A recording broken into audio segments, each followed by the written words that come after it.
வணக்கம், welcome to சகித்ராம் channel. வீடியோக்குள்ளே போகிறதுக்கு முன்னாடி நம்ம சேனலை சப்ஸ்கிரைப் பண்ணாதவங்க ரெட் கலர் சப்ஸ்கிரைப் பட்டனை கிளிக் பண்ணிக்கோங்க. பக்கத்தில் இருக்கிற பெல் பட்டனையும் கிளிக் பண்ணிக்கோங்க.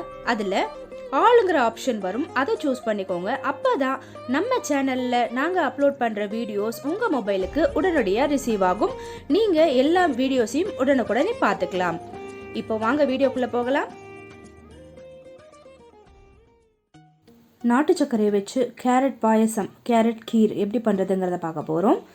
இன்றைக்கி கேரட்டை தோல் சீவிட்டு இதே மாதிரி ரவுண்டாக கட் பண்ணி எடுத்து வச்சுருக்கேன். அதுக்கு முன்னாடி நல்லா வாஷ் பண்ணிக்கோங்க, மண் ஏதாவது இருந்தாலும் போயிடும்.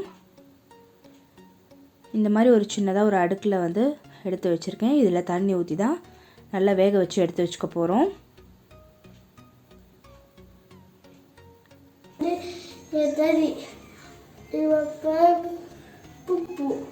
சாக்கெட் குட்டி அதுக்குள்ளே நடுவில் கிச்சனில் எனக்கு ஏதோ கதை சொல்லிகிட்ருக்கான். இப்போது அந்த கட் பண்ணி வச்சுருக்கிற கேரட்டில் தண்ணி ஊற்றிக்கலாம். ஜஸ்ட்டு முழுகிற அளவு மட்டும் தண்ணி ஊற்றிக்கோங்க. 2-3 விசில் மட்டும் விட்டு அதை ப்ரெஷர் குக் பண்ணி எடுத்துக்கலாம்.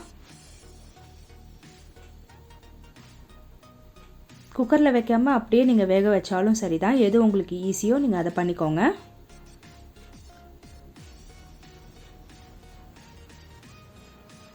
இப்போ கேரட் நல்லா வெந்தாச்சு,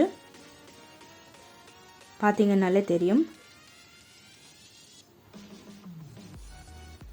இதை ஆற வச்சுட்டு மிக்சியில் நல்லா கூழ் மாதிரி அரைச்சி எடுத்துக்க போகிறோம். மீன் டைம் நெய்யில் முந்திரியும் திராட்சையும் தாளித்து ரெடியாக எடுத்து வச்சுருக்கேன். இந்த பக்கம் கேரட்டையும் நல்லா அரைச்சி எடுத்தாச்சு. அடுத்ததாக கொஞ்சமாக ஏலக்காய் பொடி எடுத்திருக்கேன். 1/2 டம்ளர் நாட்டு சர்க்கரை எடுத்திருக்கேன். காய்ச்சாத பால் ஒரு 1/2 லிட்டர் எடுத்திருக்கேன். திராட்சை முந்திரியை தனியாக எடுத்து வச்சுருக்கேன். ஃபஸ்ட்டு ஒரு கனமான கடாய் எடுத்துக்கோங்க. அதில் அரைச்சி வச்சுருக்கிற கேரட் பேஸ்ட்டை ஆட் பண்ணிக்கோங்க. தண்ணி ஊற்றணும்னு அவசியம் கிடையாது, ஆல்ரெடி வெந்த தண்ணியே யூஸ் பண்ணிக்கலாம். அடுத்ததாக நாட்டு சர்க்கரையை ஆட் பண்ணிக்கோங்க.